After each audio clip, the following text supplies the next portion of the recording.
la jeune fille fixe toujours une queue sur son vélo. Puis elle perce un bidon de peinture. Après avoir tout préparé, au coup de sifflet, la jeune fille s'élance à toute vitesse. Les hommes derrière elle se lancent à sa poursuite après avoir compté jusqu'à 5. Si l'un d'eux parvient à attraper la queue avant la ligne d'arrivée, il remporte une récompense de 1000 yuan en liquide. Si personne ne réussit à attraper la queue, c'est la jeune fille qui empoche 5000 yuan. Pour remporter la course, les deux camps se livrent à une poursuite effrénée. La peinture qui s'écoule du bidon permet aux poursuivants de suivre sa trace. Pour semer ceux qui la talonnent, la jeune fille doit non seulement avoir une endurance exceptionnelle, mais aussi un sens aigu de l'observation. Voyant qu'il la serre de près, après avoir négocié un virage à toute allure, elle repère aussitôt une charrette devant elle. Pour gagner par la ruse, elle donne un coup de pédale et bondit sur la charrette. Depuis son perchoir, elle sème ses concurrents. Constatant que la trace de peinture a disparu, ils se dispersent rapidement dans toutes les directions. Même en passant juste à côté de la jeune fille, ils ne remarquent absolument pas sa présence. Une fois qu'elle les voit s'éloigner, la jeune fille saute prestement de la charrette, tourne au coin et se retrouve dans un autre quartier.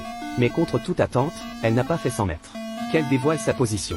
La jeune fille se redresse aussitôt et accélère, tentant de distancer son poursuivant.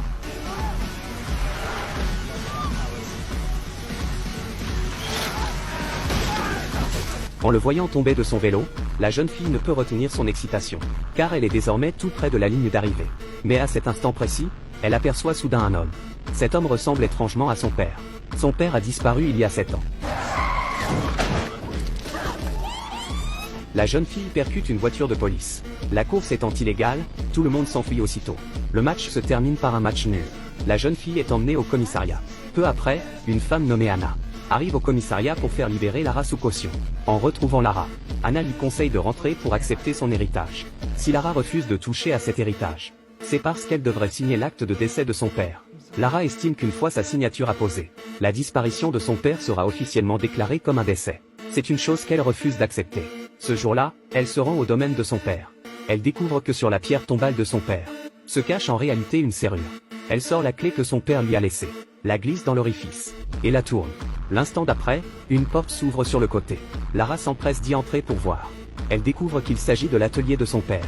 L'endroit est rempli de choses qu'elle ne comprend pas, alors qu'elle se sent perplexe. Une caméra posée sur la table attire son attention. En l'ouvrant, elle trouve une vidéo enregistrée par son père de son vivant. Son père y explique qu'il se rend sur